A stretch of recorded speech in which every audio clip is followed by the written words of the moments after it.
Isa sa pinakamagandang bilhing sasakyan ng Mitsubishi brand dito sa bansa ay ang Mitsubishi Triton 2025 model.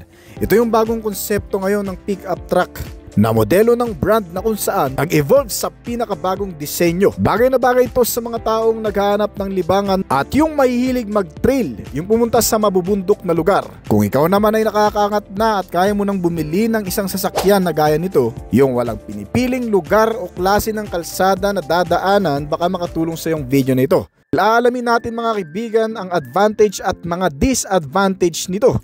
Maganda ang klase ng pick-up na to, panigurado na magugustuhan mo. Ngunit may iilan sa mga babanggitin natin ang hindi mo magugustuhan, panigurado na disadvantage nitong bagong pick-up truck ng Mitsubishi dito sa Pilipinas. Kung ano-ano yon ay aalamin natin kasama ng kabuwang presyo nito. Pero bago yun, syempre, kung bago ka lamang po dito sa aking channel, baka naman kabigyan po naman yung subscribe button pati na ang notification bell para naman ma-update lagi sa mga video na gagawin ko pa. Alright, simulan na natin to!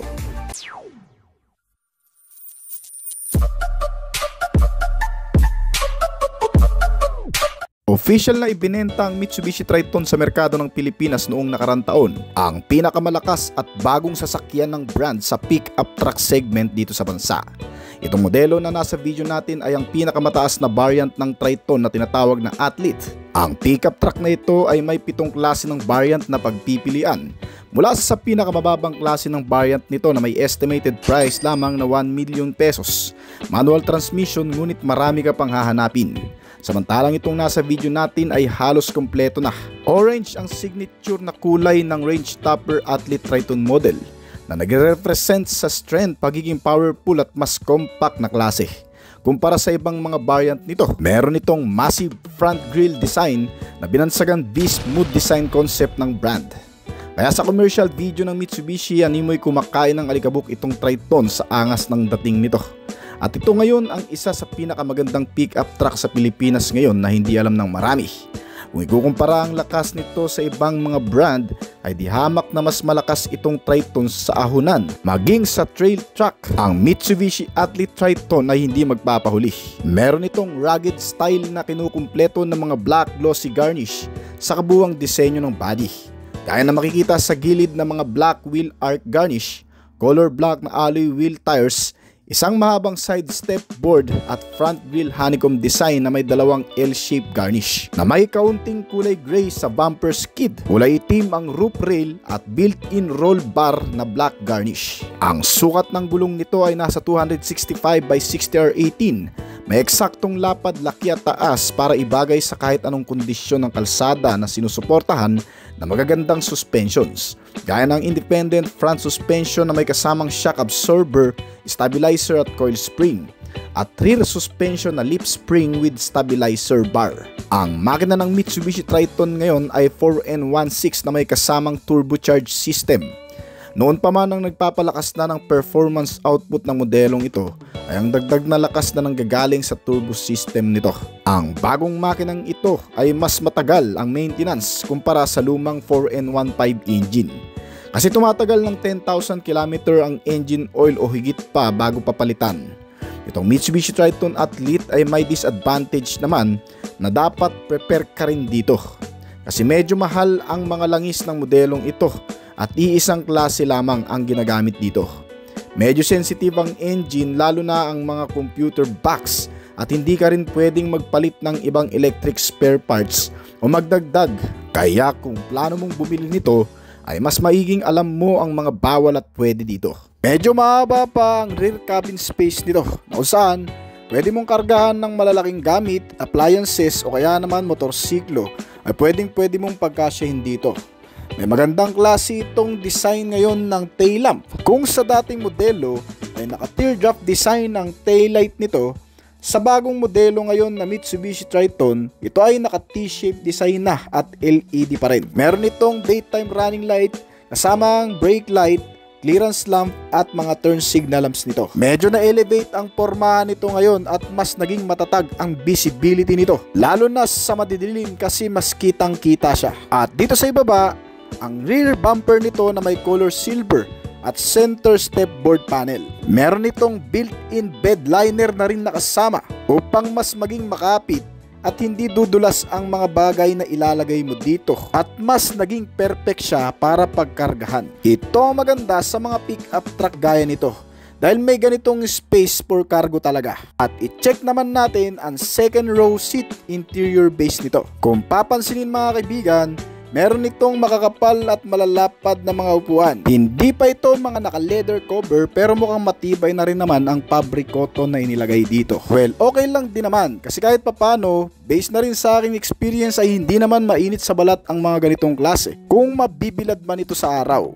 Pero pwede mo rin namang ipa-leather seat cover to aftermarket. Meron din itong center armrest. Medyo mahirap nga lang tanggalin dahil wala siyang hilaan o hawakan para maibaba mo agad. At may kasama na rin itong bottle and cup holder. Para sa mga pasahero na may hilig magkape, pwede mo ring magawa yan habang nakasakay ka dito. Iba talaga ang pakiramdam kapag bago lang ang sasakyan. Masarap gamitin at masarap sakyan. Fresh na fresh pang amoy at amoy bago talaga. Medyo hindi mahirap ang pagsakay dito dahil nga sa may built-in stepboard siya, kaya hindi ganun kahirap umakyat kahit hindi ka ganun katangkad. Pwede pa pala ang 3 o hanggang sa 4 na pasahero dito sa likuran. Lalo na kung hindi naman kayo ganun kalaki, ay kasyang-kasya rin talaga. Maraming access kahit papano, tulad na lamang nitong rear o center reading lamp. Pwede mong paganahin lalo na kung nadidiliman ka.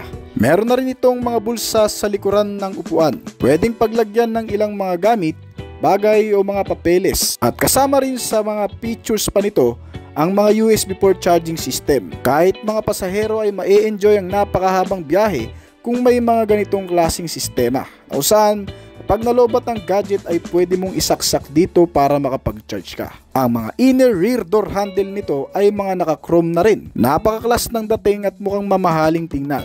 Meron din itong mga grip handle para kahit papano ay hindi nakakangalay habang nakahawak ka dito o kahit saan pa man. Meron din itong mga seat belt sa kada upuan na siyang mga pangunahing safety features nito.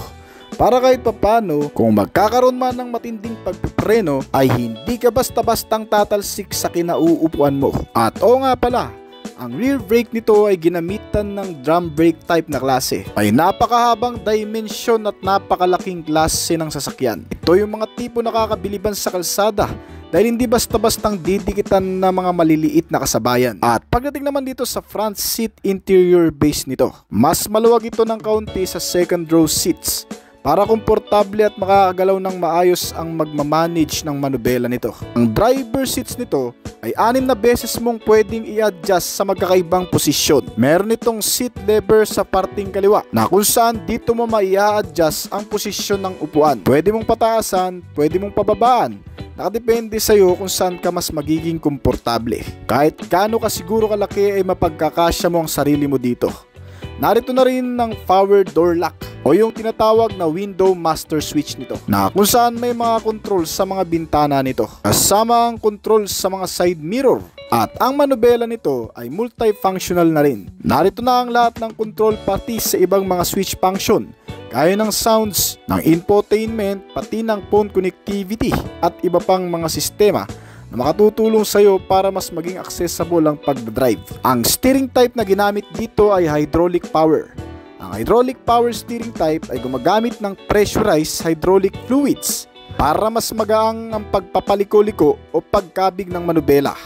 Meron din itong steering gear type na rack and pinion para kapag naman nadaan tayo sa malulubak, hindi magwiwigil ang manubela nito o hindi maapektuhan ng pagkalubak sa daan. Ang steering column ay nakatilt and telescopic at adjustable din. Napakaganda ang analog type na combination ng TFT instrument meter panel gauge na kung saan nagbibigay ng readout sa driver. Dito lumalabas ang ilang mga impormasyon tungkol sa pagpapaandar nitong sasakyan. Gaya ng milyahe, bilis, konsumo. Narito rin ang fuel gauge nito at may digital clock na rin nakasama. At isa rin sa pinaka nagpapaganda sa interior nito ay ang pagkakaroon ng infotainment o libangan lalo na sa mahahabang biyahe. Nilagyan ito ng freestanding 9-inch infotainment system na detached screen. May Apple CarPlay at Android Auto na rin. Kasama ang mga connectivity gaya ng Bluetooth, FM and AM radio, auxiliary input at may USB input na rin. Kasama ang iba pang mga accessories power outlet, controls sa mga aircon system at iba pang gamit. Gaya ng climate control system na naka-dual zone, may heater na rin ito at naka-engine start and stop button na rin. Meron din itong wireless charging system na kung saan ilalapag mo na lamang dito ang cellphone mo at magcha-charge na. Napakaganda ng garnish ng shifting lever frame. Nakakapanginayang siguro kung magagasgasan nito. Meron din itong maliliit na bulsa at lagayan ng mga coins. May bottle and cup holder at itong center armrest sa front seat. Sa ilalim ay may center console pocket na rin. Lagayan ng iba pang mga gamit. Kasyang-kasyang isang tablet sa lalim nito na parang 10 cm siguro ang sukat. Ang passenger seat ay may 4 na way para may i-adjust ang posisyon. At dito sa harap ng passenger seats, makikita ang upper and lower glove box compartment nito. Pwede mong paglagyan ng iba pang mga gamit na pagkakasya dito. Napakaluwag na mga glove box compartment nito. I think marami ka talagang mailalagay ng mga bagay dito. At ito nasa taas, makikita ang vanity mirror, may front dome light at meron pang secret pocket dito. At pagkatapos nyan, makikita sa ilalim kung paano buksan ang fuel lid nito. Nito lang naman yan, hihilaan mo lang ang lever at magbubukas ng fuel lid. Tara, tingnan natin. Itong Mitsubishi Triton ay may fuel tank capacity na 75 liters.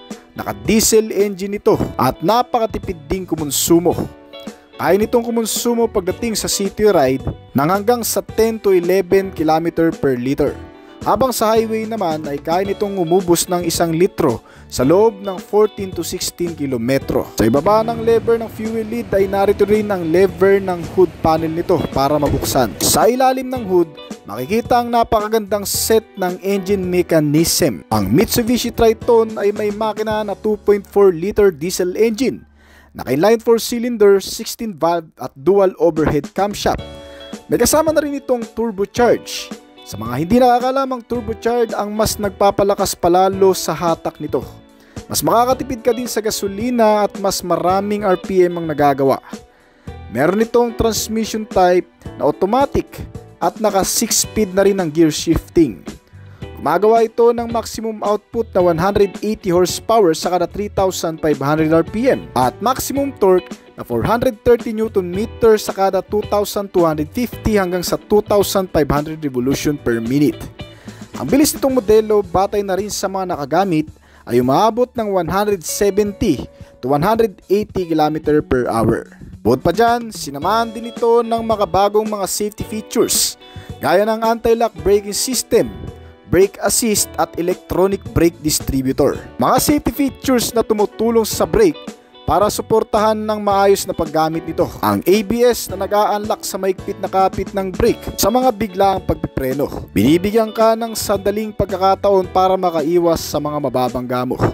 Sinamahan din ito ng traction control system at vehicle stability control system na magagamit mo lalo na kung sa mga off-road o malulubak na kalsada mo ito papaandarin. Dahil dito ay may babalanse ng maayos ang pagmamaneho at pagmamanage ng manubela. At itong bagong Mitsubishi Triton mga kaibigan ay hindi rin pinabayaan sa pagkakaroon ng advanced safety features na inilagay dito. Gaya na lamang ng tinatawag na bago ngayon, ang Trailer Stability Assist. Idinisenyo ito upang kontrolin ng bawat gulong ng sasakyan para maisaayos ang bawat pag-ikot nito. Kung halimbawa na lamang may daan natin sa madudulas na klase ng kalsada, yung tipong nagwiwigil sa pag-andar ng mga gulong o nawawala na sa maayos na pagmamaneho ang driver nito. Itong bagong sistema na tinatawag na Trailer Stability Assist ay ginawa para hindi magkaroon ng aksidente sa oras na nagkaroon ng mga ganong klaseng kondisyon. Meron din itong forward collision mitigation system. Itong bagong safety features din ng Mitsubishi na kung saan iniiwasan ng anumang pagkabangga lalo na kung may mga biglang nagpipreno na sasakyan sa unahan mo. O di naman kaya ay biglang may tumatawid na mga pedestrian. Ito ay nag-a-apply ng automatic braking sa oras na magkakaroon ng ganong klaseng senaryo sa kalsada. Meron din itong lane change assist system.